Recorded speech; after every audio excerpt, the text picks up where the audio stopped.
Hi, I'm Mark Cushman. Welcome to my home, the Plymouthtonian in Mount Plymouth, Florida. It's 100 degrees out right now. We're making a video for you to see how my home and studio looks. We're standing out here at the goldfish pond right now, and in a moment we'll be looking at my house. This house is built in 1929. It was part of the Mount Plymouth Resort, built by Sam Stoltz, who was an artist and an architect, for the developer Carl Dan, who had built a hotel, 18-hole golf course, airport, train station, and this was one of the houses that the rich folks from Chicago bought to come down to Florida and party in the winter time. It's a storybook style, which was popular in the 20s in California, as the movie studios were building houses that look like European cottages and villas to feature in the silent movies of that period. You can see from the house, the front of it, Sam Stoltz himself did the flamingo frescoes over top of the windows. There's two herons on the side of the windows, and on the upstairs porch over the bedroom there's some cardinal birds sculpted into the front of it. On the left side you can see the flying buttressed arch wall, just like Notre Dame in Paris. So basically he was designing this to sort of have a symmetry, yet a very unique sort of storybook Swiss chalet flavor. All the materials he used are native to this area because there's no Home Depots in 1929. So these are all fieldstone and coquina rock. You'll see the inside floors were made here on site, Pecky cypress, and mostly anything you could find in this area is what they used. Come on, we'll walk up to the house. You can see it's very classic storybook style. We're going over a little bridge here to the front.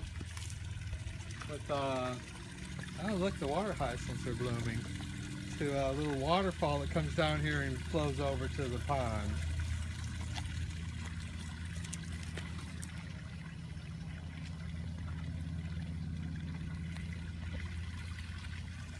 If you look over top of the garage, you see Sam Stoltz's signature giant stone trees of coquina rock. He was sort of known for that sort of style when the house was built.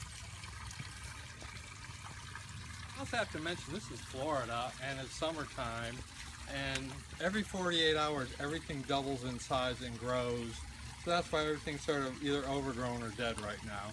Anyways, come on in the house, I'll show you the rest of it.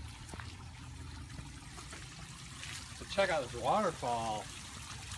We lived here for 3 months and didn't assume it worked, and then I started planting the gardens here and found the on-off valve and turned it on, and lo and behold, the fountain. Come on in, it's a lot cooler.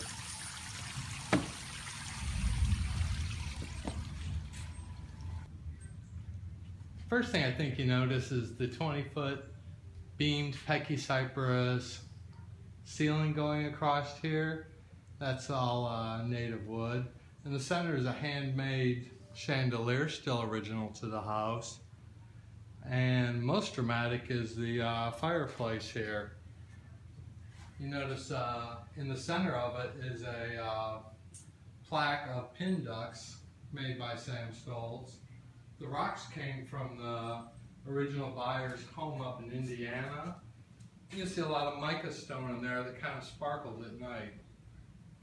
The fireplace screen and andirons are done in owl motif. You notice a lot of bird motifs throughout the house. And I'll just let Lauren show you everything here. We're just going to do a quick little tour of this room. One interesting thing that we have that's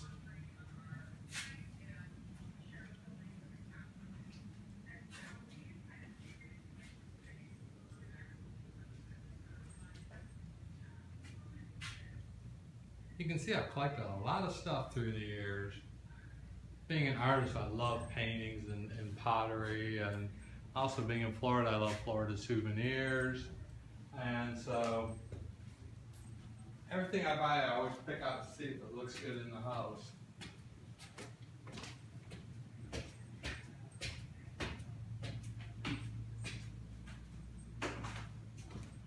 Okay, y'all can come on upstairs. I'll show you my bathroom. It's everybody's favorite room in the whole house.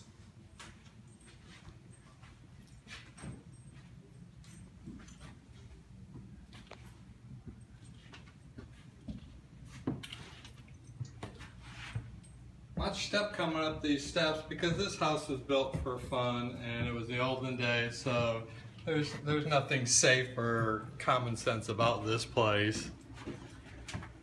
I love the balcony here. It gives you a great view of looking down at the house.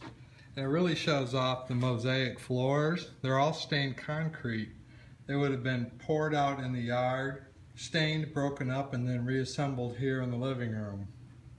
They're also on the front porch. And you notice in the doors there's a triangular window. There's a triangular arch theme going throughout the whole house. The arch going into the dining room, the little cutout windows, even the interior roof line of the house is triangular. This also gives you a great close-up view of the beams up here.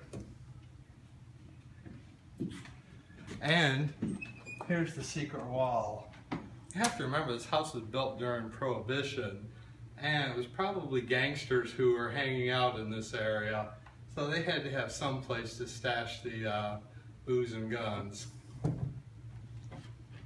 All right, come on, see the bathroom. You'll love it.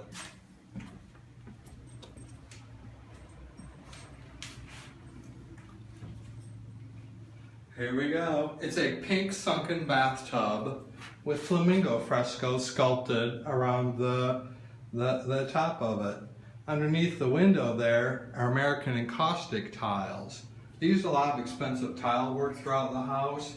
You'll see the baseboards of the bathrooms are both rookwood tiles. And the floor, the terracotta tiles in this room, were done by Addison Meisner of Miami. He was the man that built Palm Beach back in the 20s.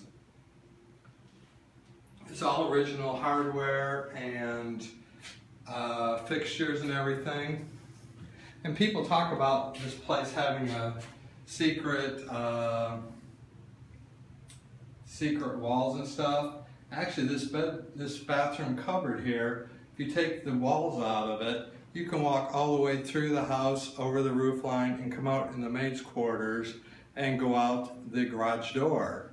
So this house, they built it mostly because it was to make repairs easier to fix, but throughout time it's become the secret tunnel of this house. I gave it away. Best part is a toilet on a throne in the corner. What more could you ask for? Nothing is more exciting than getting up to go pee in the middle of the night and coming in, flipping on the lights in this bathroom. It never gets old. It's always a surprise. There's even little flamingos on the ceiling there too. Okay, well I think that's about all for today. Next time I'll show you the studio out back and we'll take a closer look at some of the other rooms of the house. I'm glad you could stop by today.